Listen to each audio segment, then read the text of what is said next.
தந்தை, மைந்தன், தூய ஆவியரின் திருப்பெயரில் உங்கள் அனைவரையும் அன்போடு வாழ்த்துகின்றேன். ஆண்டவருடைய வார்த்தைகளை தியானிக்கும்படி வேண்டுதல் செய்வோம். திருச்சபையின் தலைவராக இருந்து திருச்சபையை ஆளுகை செய்கின்ற எங்கள் அன்பின் ஆண்டவரே, பிலடெல்பியா திருச்சபைக்கு நீர் வழங்கிய செய்திகளை இந்த நாளிலும் நாங்கள் தியானிக்கிறோம்.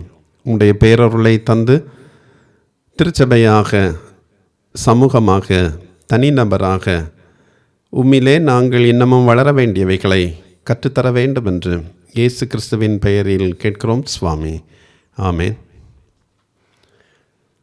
பிலடெல்பியா திருச்சபைக்கு செய்தி சொல்லும் ஆவியானவர் 3ஆம் அதிகாரம் 10 முதல் 13 வரை உள்ள வசனங்களில் ஜெயம் கொள்வோருக்கு கிடைக்கும் ஆசிகளையும் அந்த ஆசிகளை பெற்றுக்கொள்வதற்கான நிபந்தனையையும் கூறுகின்றார்.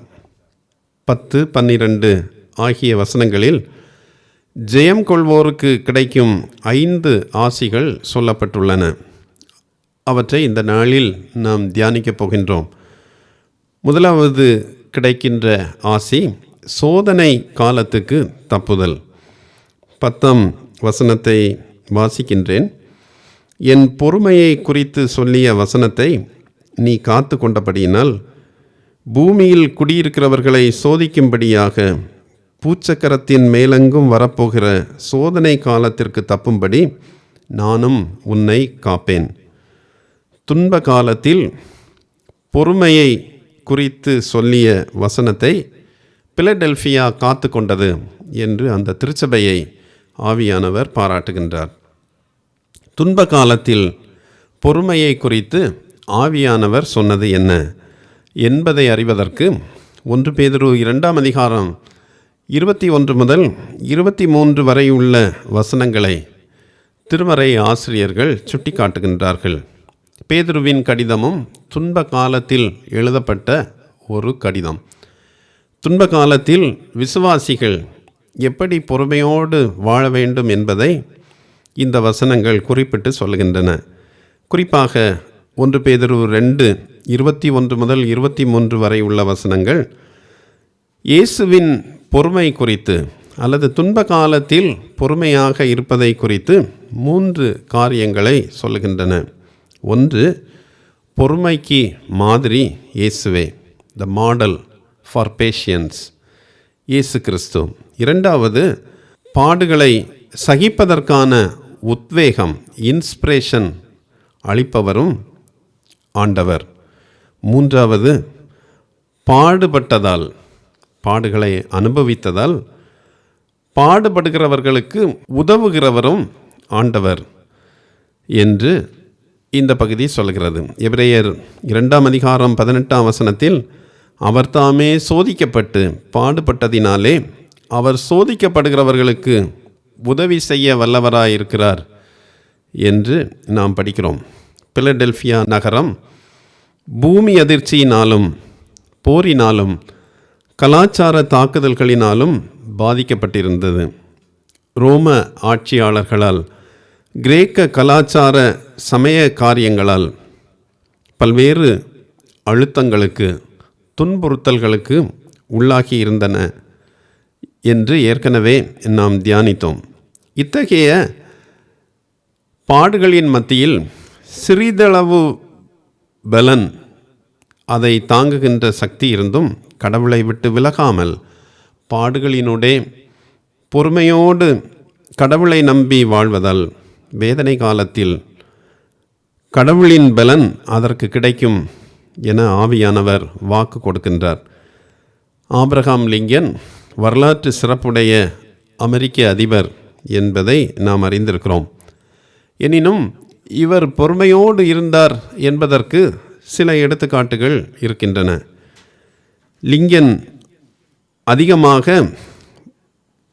வார்த்தைகளினால் பல்வேறு துன்புறுத்தல்களுக்கு அல்லது பலருடைய அவமானங்களுக்கு உள்ளானதுண்டு. அதிகமாக அவரை துன்பப்படுத்திய ஒரு மனிதன் எட்வின் ஸ்டான்டன் என்கின்றவர்.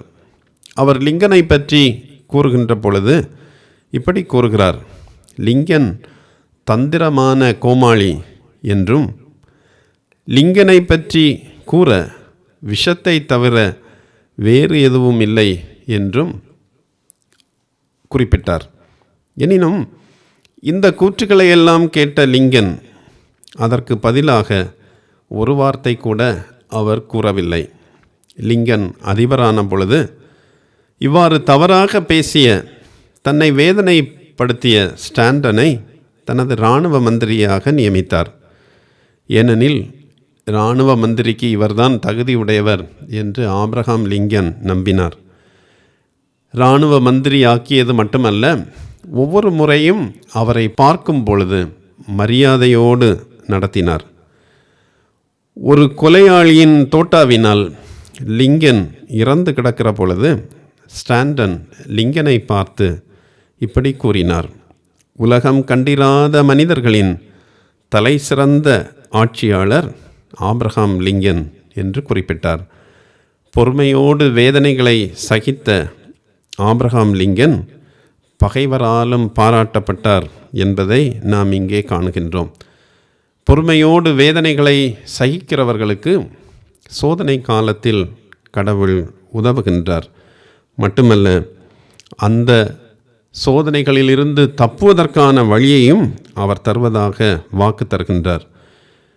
பிலடெல்பியா சபையில் ஜெயம் கொள்கிறவர்களுக்கு கிடைக்கிற இரண்டாவது பலன் தேவனுடைய ஆலயத்தில் தூணாதல் என்கின்ற ஆசீர்வாதம். 3ஆம் அதிகாரம் 12ஆம் வசனத்தை பாருங்கள். ஜெயம் கொள்கிறவன் எவனோ அவனை என் தேவனுடைய ஆலயத்திலே தூணாக்குவேன், அதினின்று அவன் ஒரு காலம் நீங்குவதில்லை என்கின்ற ஒரு ஆசீர்வாதம். ஆலயம் அல்லது திருச்சபை கட்டிடத்தை தூண்கள் தாங்கி நிற்கின்றன. இந்த தூண்கள் ஒரு ஆலயத்திற்கு மிகவும் முக்கியமானவை. தூண்கள் அசைந்து போனால் அல்லது தூண்கள் உடைந்து போனால் கட்டிடமும் உடைந்து போகும். பேதுரு, யாக்கோபு, யோவான் போன்றோர் தொடக்க கால திருச்சபையின் தூண்கள் என கலாத்தியர் 2ஆம் அதிகாரம் 9ஆம் வசனம் கூறுகின்றது. ஒரு திருச்சபைக்கு அல்லது ஆலய கட்டிடத்திற்கு தூண்கள் எவ்வளவு முக்கியமானதோ அதுபோன்று திருச்சபைக்கு அதன் தலைவர்கள் அல்லது திருச்சபையை தாங்கும் விசுவாசிகள் முக்கியமானவர்கள். பேதுரு, யோவான், யாக்கோபு போன்ற சீடர்கள் தொடக்க கால திருச்சபைக்கு தூண்களாக இருந்ததை போன்று ஆண்டவருடைய வார்த்தையின்படி நடந்து ஜெயம் கொள்வோரை ஆலயத்தில் தூணாக்குவதாக ஆண்டவர் வாக்குரைக்கிறார்.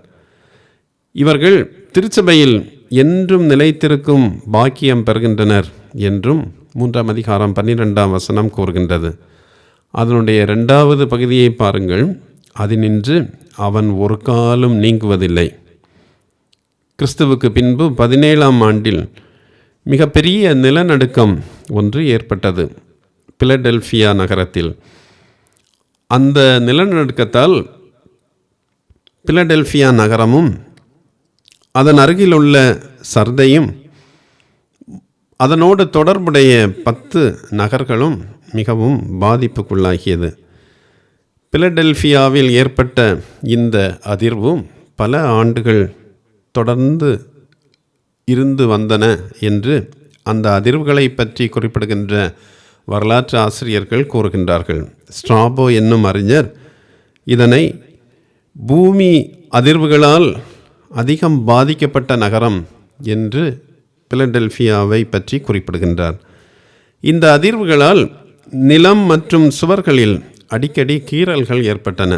இதனால் இதற்கு பயந்து பிலடெல்பியாவில் வாழ்ந்த மக்கள் பெரும்பாலும் நகரின் வழியே தங்கியிருந்தனர் அல்லது நகரத்தின் மதிலுக்கு வெளியே வாழ்ந்தனர் என்றும் சிலர் குறிப்பிட்டிருக்கின்றனர்.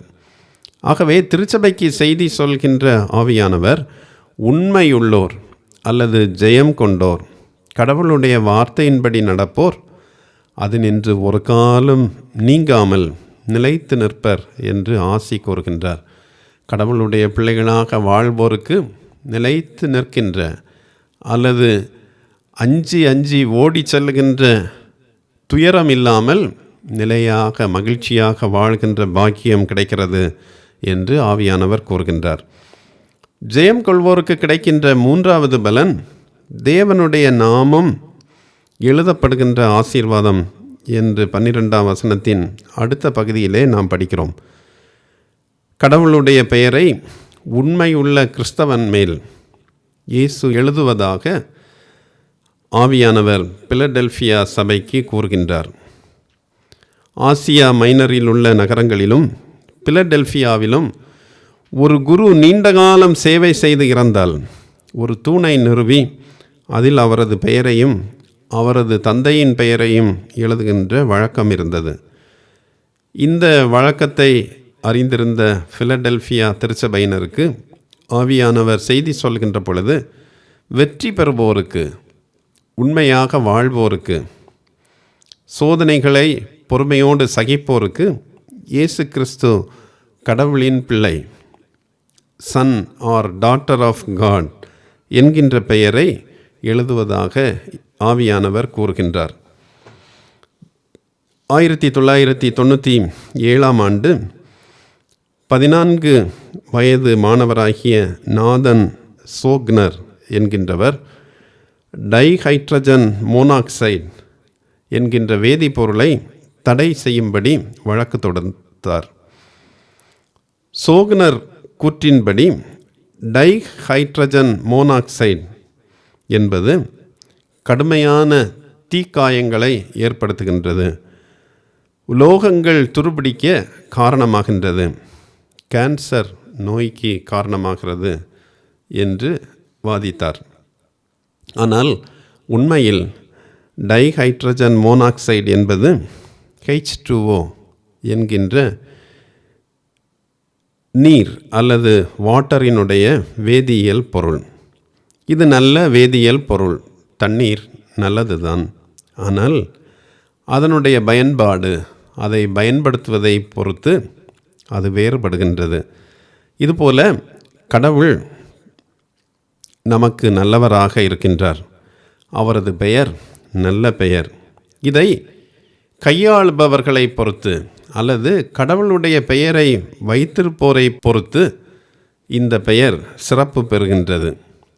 நாம் கடவுளுடைய பிள்ளைகளாக இருந்தால் நாம் நடக்கின்ற முறை அல்லது நாம் செய்கின்ற செயல்கள் இவற்றை பொறுத்து கடவுளுடைய பெயர் சிறப்பு பெறுகின்றது. கடவுளுடைய நாமம் தரிக்கப்பட்டிருக்கின்ற நாம், கடவுளுடைய பெயரை வைத்திருக்கிற நாம், கடவுளுடைய பெயர் சிறப்பு பெறும்படி நாம் வாழ்கிறோமா அல்லது அவருடைய பெயருக்கு அவப்பெயர் உண்டாக்குகின்ற வகையில் நடக்கிறோமா என்பதை சிந்தித்து பார்க்க ஆண்டவர் அழைக்கிறார். ஜெயம் கொள்வோருக்கு கிடைக்கின்ற 4வது ஆசீர்வாதம் 12ஆம் வசனத்தில் அடுத்த பகுதியில் சொல்லப்பட்டிருக்கின்றது. தேவனுடைய நகரத்தின் நாமம் எழுதப்படுதல். தேவனுடைய நாமம் அல்லது கடவுளுடைய பெயர் எழுதப்படுகிறது மட்டுமல்ல, கடவுளுடைய நகரத்தின் நாமமும் எழுதப்படுகின்றது. 3ஆம் அதிகாரம் 12ஆம் வசனத்தை பாருங்கள். பரலோகத்திலிருந்து இறங்கி வருகிற என்னுடைய எருசலேமாகிய என் தேவனுடைய நகரத்தின் நாமத்தை அவன் மேல் எழுதுவேன். இது பரலோகின் குடியுரிமை அல்லது ஹெவன் சிட்டிசன்ஷிப் இதனை குறிக்கின்றது. கிறிஸ்தவர்கள் யூதர்களால் துரத்தி விடப்பட்ட அனுபவத்தை பெற்றிருந்தனர். ஆனால் புதிய எருசலேம் பரலோகத்தில் இருந்து இறங்கி வருகிறது என்கின்ற நம்பிக்கை யூதர்களுக்கு இருந்தது. இதை பற்றி வெளிப்படுத்தல் 21ஆம் அதிகாரம் 9 முதல் 27 வரை உள்ள வசனங்கள் விளக்கி சொல்கின்றன. புதிய எருசலேம் பற்றிய செய்தி அதிலே சொல்லப்பட்டிருக்கிறது. ஆட்டுக்குட்டியானவருடைய மனைவியாகிய மணவாட்டி, பிரைட் ஆஃப் கிரைஸ்ட் என்பவரை உனக்கு காண்பிக்கின்றேன் என்று 21ஆம் அதிகாரம் 9ஆம் வசனம் சொல்கின்றது. மணவாட்டி என்று இங்கே சொல்லப்பட்டிருப்பது இயேசு கிறிஸ்துவை உண்மையாக பின்பற்றுவோரை குறிக்கின்ற ஒரு சொல் அல்லது திருச்சபையை சொல்லுகின்ற ஒரு நல்ல பெயர்.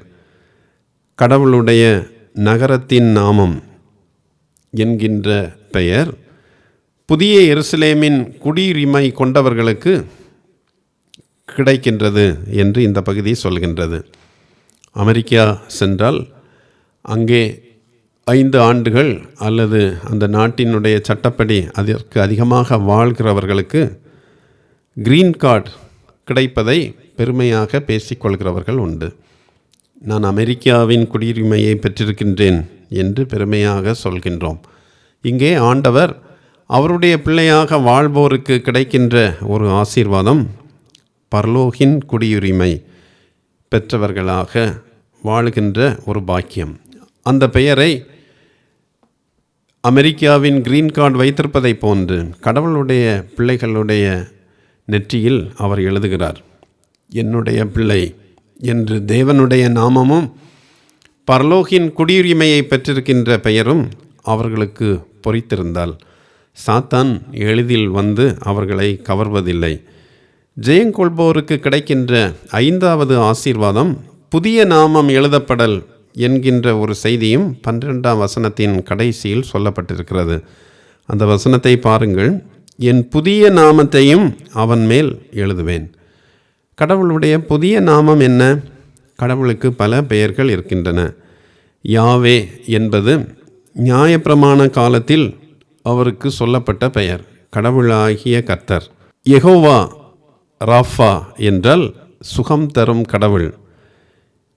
யெகோவா ஈரே என்றால் நமக்கு தேவையானவைகளை தருகின்ற கடவுள் என்று பெயர். யெகோவா ஷம்மா என்றால் கூட இருக்கின்ற கடவுள். யெகோவா ஏலோகிம் என்றால் படைப்பின் கடவுள். யெகோவா ஷாலோம் என்றால் சமாதானத்தை தரும் கடவுள் என்று அவருக்கு பல பெயர்கள் இருக்கின்றன. பல பெயர்களை அவர் வைத்திருந்தாலும் அவர் குணத்திலும் நம்மை காப்பதிலும் நம்மை பராமரிப்பதிலும் அவர் ஒன்று போல செயல்படுகிறார்.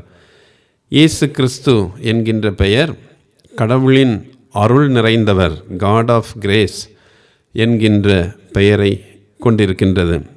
காட் ஆஃப் அல்மைட்டி அல்லது சர்வ வல்லவர் என்கின்ற பெயரும் அவருக்கு இருக்கின்றது.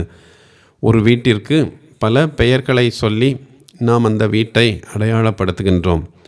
ஆனால் அந்த வீட்டில் பல நபர்கள் இருப்பினும் பல பெயர்கள் இருப்பினும் அந்த வீடு ஒரே வீடு தான். அதுபோல கடவுளுக்கு பல பெயர்கள் இருப்பினும் அவர் ஒருவர். அவர் நம்மை படைத்தவர், பாதுகாக்கிறவர், வழி நடத்துகிறவர், நம்மை இறுதி மட்டும் நம்மை பராமரிக்கிறவர். அந்த பெயரை நாம் கொண்டிருந்தால் நாம் செல்லுகிற இடமெல்லாம் தைரியமாக செல்லலாம். சாத்தான் நம்மை அணுகாதவாறு நம்மை பாதுகாத்து கொள்ளலாம். இந்த பெயரை பெற்று கொள்வதற்கு ஒரு நிபந்தனையும் இந்த பகுதியில் சொல்லப்பட்டிருக்கின்றது. 11வது வசனத்தை பாருங்கள். இதோ சீக்கிரமாய் வருகிறேன், ஒருவனும் உன் கிரீடத்தை எடுத்துக்கொள்ளாதபடிக்கு உனக்குள்ளதை பற்றி கொண்டிரு. இன்னொருவர் திருடி எடுப்பர் என்பதல்ல, ஒருவரும் எடுத்துக்கொள்ளாதபடி நீ அதை பற்றி கொண்டிரு. நாம் அவருடைய சித்தத்தின்படி வாழாவிட்டால் நமக்கு தரப்பட்டிருக்கின்ற பெயரை கடவுளே நம்மிடமிருந்து எடுத்துக்கொள்வார் என்கின்ற பொருள் இந்த வாக்கியத்தில் சொல்லப்பட்டிருக்கிறது. நமக்கு தரப்பட்டிருக்கின்ற பெயர் எடுத்துக்கொள்ளாதபடி பொறுப்போடு நாம் வாழ எதிர்பார்க்கப்படுகிறோம். ட்ரெஞ்ச் என்கின்ற ஒரு திருமறை ஆசிரியர் தங்கள் பணியை சரியாக செய்யாததால் அல்லது தங்களுக்கு தரப்பட்ட பொறுப்புகளை சரியாக செய்யாததால் அந்த பணி அவர்களை விட்டு எடுக்கப்பட்டு வேறு நபர்களிடத்தில் கொடுக்கப்பட்ட ஒரு பட்டியலை தருகின்றார். அல்லது பணியை சரியாக செய்யாத நபர்களிடமிருந்து அந்த பணி எடுக்கப்பட்டு அல்லது பணி இழப்பு பெற்றவர்களுடைய பட்டியலை தருகின்றார். 1-2 நான் குறிப்பிடுகின்றேன். ஏசா அவருக்கு கொடுக்கப்பட்ட சேஷ்ட புத்திர பாகத்தை யாக்கோபிடத்தில் இழந்தார். ரூபன் தண்ணீரை போல தளம்பினதால் யூதா அந்த இடத்தை பெற்றார் என்று ஆதியாகமம் 49ஆம் அதிகாரம் 4-8 வசனங்கள் சொல்கின்றன. சவுல் தனக்கு கொடுக்கப்பட்ட ஆசீர்வாதத்தை தாவீதிடம் இழந்தார். செப்னா என்கின்ற அரமனை விசாரிப்புக்காரன் அந்த பணியை எலியாக்கீமிடம் இழந்தார் என ஏசாயா 22ஆம் அதிகாரம் 15 முதல் 25 வரை உள்ள வசனங்கள் சொல்கின்றன. யோவாபும் அபியத்தாரும் பெனாயாவிடமும் சாதோக்கிடமும் தங்களுடைய பதவிகளை அல்லது தளபதிகள் என்கின்ற பொறுப்பை இழந்தனர் என 1 ராஜாக்கள் 2ஆம் அதிகாரம் 25ஆம் வசனம் சொல்கின்றது. யூதாஸ் மத்தியாசிடம் தன்னுடைய சீடனுக்குரிய பொறுப்பை இழந்தார். யூதர்கள் தாங்கள் பெற்ற அந்தஸ்தை புறவினத்தவரிடம் இழந்தனர். இப்படி இழந்தவர்கள் இதனை மீண்டும் பெற்றுக்கொள்வதற்கு ஒரே வழி இயேசுவிடம் வருதல். நண்பர்களே, பல்வேறு பொறுப்புகளையும் கடவுளுடைய ஆசீர்வாதங்களையும் பெற்றிருக்கின்ற நாம் பெற்றிருக்கின்றவற்றை அல்லது நாம் வைத்திருக்கிற கிரீடத்தை ஒருவரும் எடுத்துக்கொள்ளாதபடி அதை பற்றி கொண்டு இன்னமும் அதிகமாக ஆண்டவருடைய ஆசீர்வாதத்தை பெற்றுக்கொள்ள நம்மை ஆயத்தப்படுத்த ஆண்டவர் விரும்புகின்றார். ஜெயம் கொள்கிறவர்களாக வாழ்கிறவர்களுக்கு ஆண்டவர் தருகின்ற ஆசீர்வாதங்களை நாம் கேட்டோம். இந்த ஆசீர்வாதங்களை பெற்றுக்கொள்ள அவருடைய பிள்ளைகளாக தொடர்ந்து வாழ நம்மை கடவுளுடைய சமூகத்திலே அர்ப்பணிப்போம், ஜெபிப்போம். எங்களுக்காக பல்வேறு ஆசிகளை வைத்திருக்கின்ற எங்கள் ஆண்டவரே, உம்முடைய பிள்ளைகளாக எங்களுக்கு வருகின்ற பாடுகளையும் வேதனைகளையும் நாங்கள் சகிக்கிற பொழுது அந்த பாடுகளிலிருந்து விடுபடவும், பாடுகளினூடே உம்மை நாங்கள் உறுதியாக பின்பற்றவும் எங்களுக்கு கர்த்தர் பலன் தருவதாக வாக்கு பண்ணியிருக்கிறேன்.